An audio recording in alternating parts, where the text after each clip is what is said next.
Un mouvement peut faire la différence. Un mouvement peut effacer toutes les différences.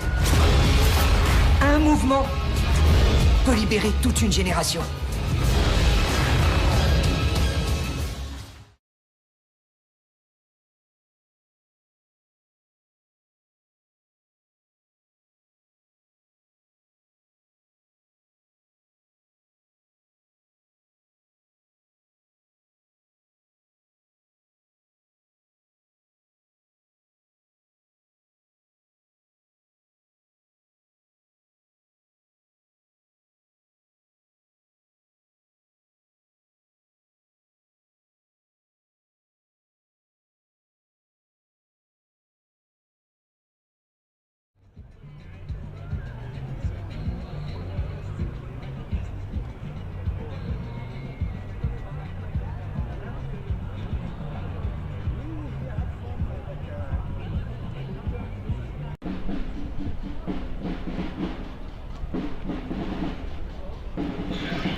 On est rassemblés ici ce soir contre la répression politique, répression policière, répression étatique, d'un mouvement étudiant contre l'austérité, contre les hydrocarbures, contre la répression.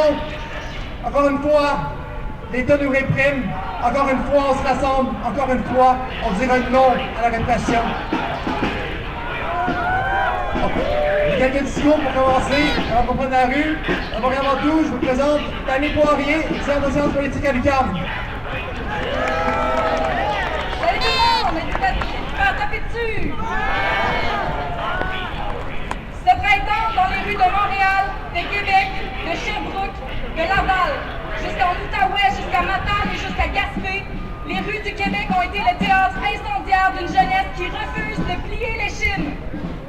Malgré le souvenir vif de 2012, le traumatisme de la répression policière et de la judiciarisation, malgré 3 ans d'interdiction de manifester et malgré le mot d'ordre clair du gouvernement de tolérance zéro au soulèvement populaire, ce printemps nous avons montré que nous avons encore, sinon plus que jamais, la force et la volonté de reprendre nos rues. Dès la première journée du printemps 2015, nous avons été accueillis dans la rue par les matraques, les gaz lacrymogènes, les boucliers et les arrestations violentes et arbitraires. Tous les jours, nos camarades ont été brutalisés ou renvoyés de manifestations pacifiques en ambulance. Malgré les dénonciations criantes du travail politique qu'effectue le SPVM, que ce soit via la Commission Ménard, Amnesty International, l'ONU, la Ligue des droits et libertés et maintes défaites en cours pour faute de preuves, la police de Montréal continue d'agir en toute impunité. Nous ne sommes pas sans savoir que la raison en est simple. La police n'a jamais été rien d'autre que les chiens de garde d'un État violent et oppressif.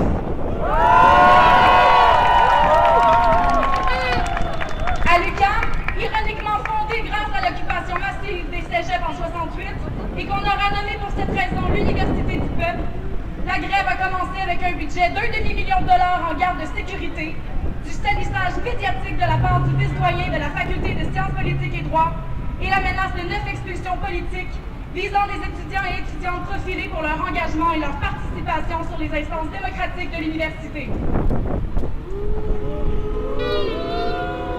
Alors que les administrations des cégeps et des universités du Québec sont la cible des plus violentes coupes budgétaires, nous avons vu des intellectuels, des professeurs et les rectorats se ranger du côté du gouvernement et lyncher leur propre communauté pour avoir osé dénoncer la destruction massive du secteur de l'éducation.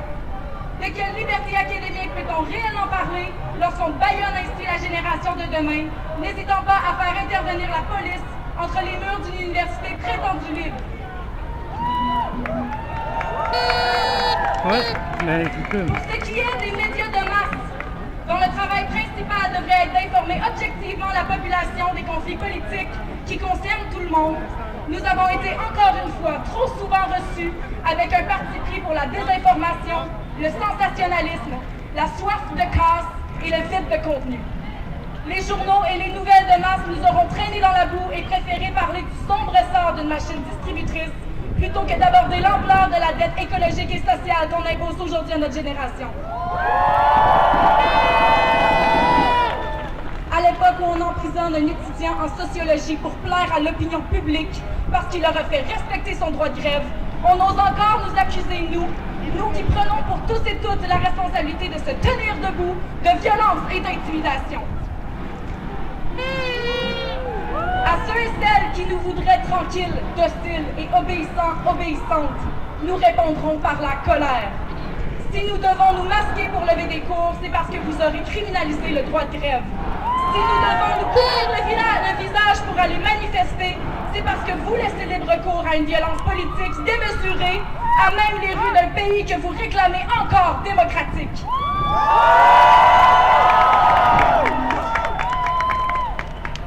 Mais plus que tout, sachez que nous n'allons pas à la grève comme nous allons à la récréation.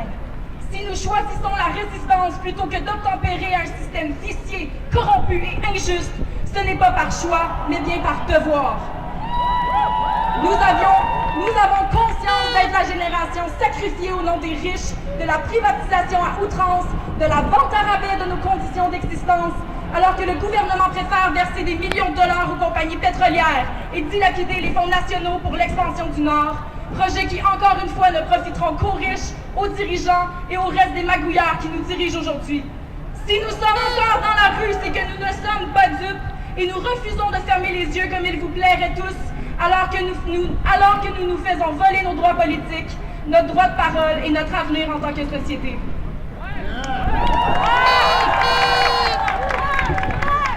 Souvenons-nous que les femmes n'ont pas obtenu le droit de vote en votant.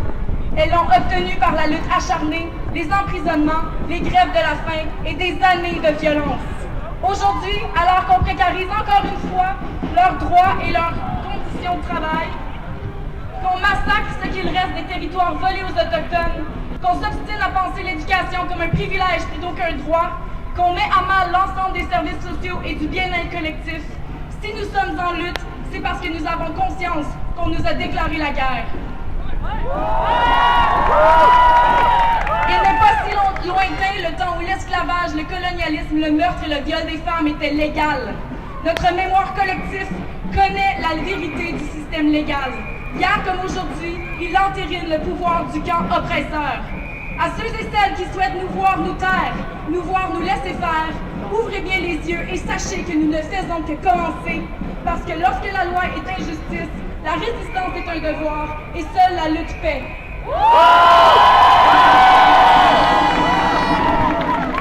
Si les forces de l'ordre, le gouvernement, les instances de pouvoir et leurs alliés s'acharnent autant à nous réprimer, c'est que nous leur faisons peur et qu'ils ont raison de nous prendre au sérieux. Ils savent que leur règne est menacé, que de plus en plus la grogne populaire ne cessera de monter. À quelques jours d'un 1er mai anticapitaliste qui s'annonce historique, gardons en tête ceux et celles qu'on aura tenté de réduire au silence. Pensez à notre camarade qu'on a mis en prison et dont on veut se servir d'exemple pour nous faire peur, nous faire reculer. Pensez à la violence du système dont le glas a sonné. Tant qu'il y aura la police, la répression et la menace néolibérale, il y aura de la résistance. Nous sommes les voix intarissables de demain et devant la répression, nous serons indomptables. Le printemps, c'est tout le temps. On se voit dans la rue le 1er mai.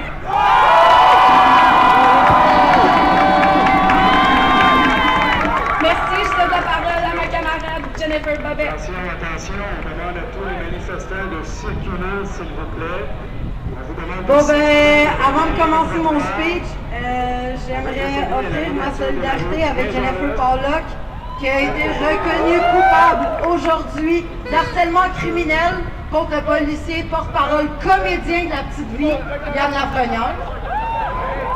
J'aimerais aussi offrir ma solidarité avec le camarade qui est présentement détenu à RDP, qui fait face à 14 charges criminelles pour une levée de cours. J'aimerais aussi offrir ma solidarité avec les 21 arrestations qu'il y a eu récemment à l'UQAM, encore à cause des levées de cours.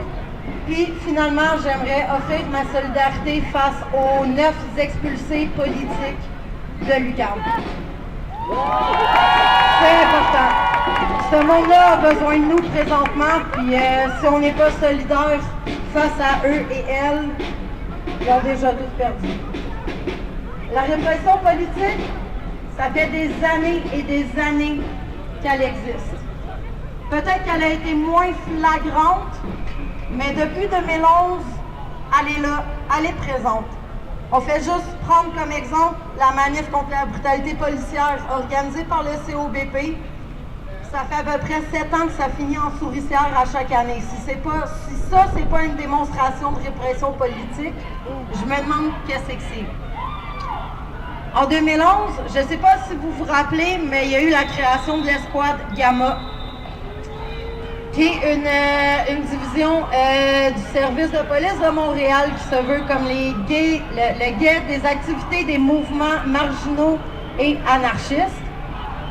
Donc là, on est rendu en 2015, puis je pense qu'on peut voir que Gamma, qui a été dissous en 2012, tout le service de protection des vitrines de Montréal, moi c'est comme ça que j'appelle le SPVM, ils sont pas mal tous rendus l'escouade Gamma. En 2011, c'est là que j'ai vu personnellement une escalade des moyens de répression politique du SPVM face aux manifestantes. On prend le 15 mars 2011 quand les organisatrices de la manifestation se sont fait arrêter arbitrairement avant la manif, tout ça parce qu'il y avait des pancartes. Et puis, ils ont été détenus toute la manifestation et ont été relâchés après la manif sans aucun ticket. En 2011, on a aussi vu la première arrestation de masse en vertu du Code de la sécurité routière, donc le règlement 500.1. En 2012, je pense que je n'ai pas besoin de faire un gros topo sur le sujet.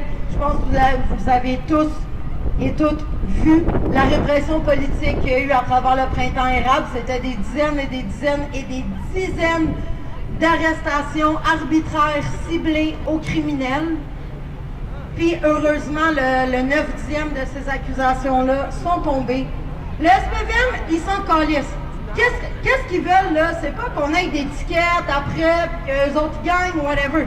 Qu'est-ce qu'ils veulent? C'est arrêter la manifestation au moment où elle s'est calée. Après, quand c'est rendu du côté judiciaire, ils s'en calissent.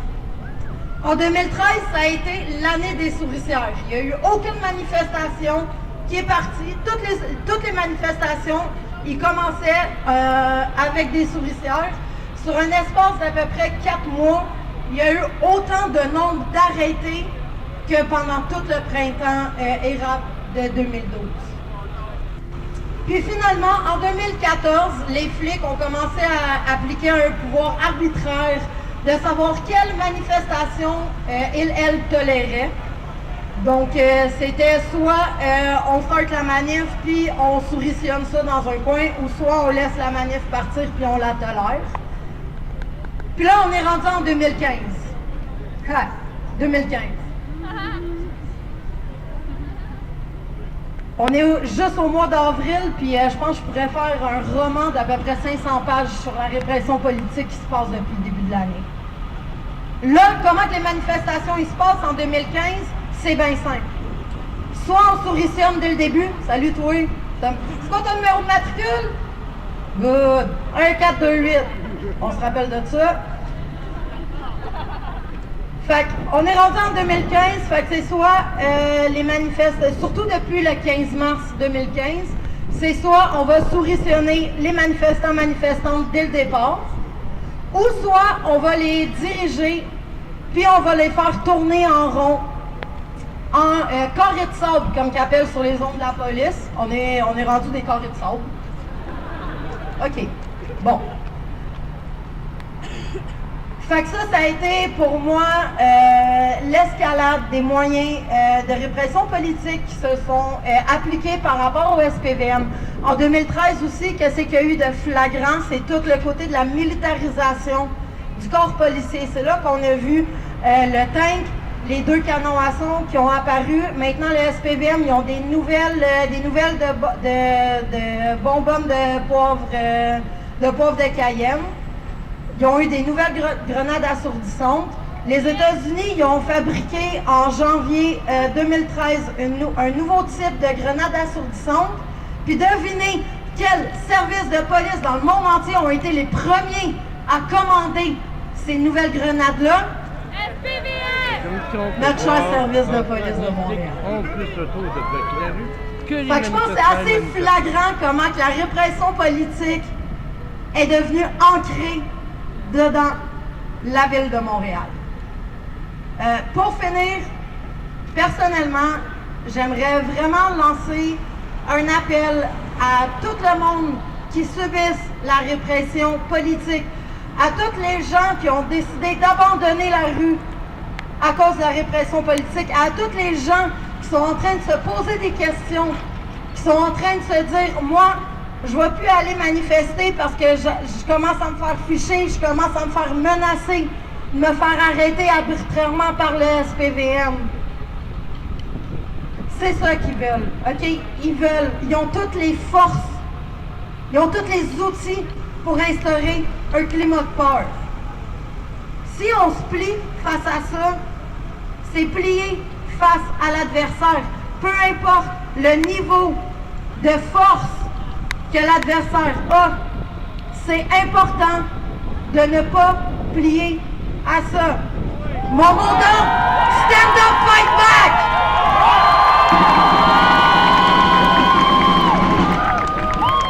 Merci beaucoup, Anthony et Pierre-Robert.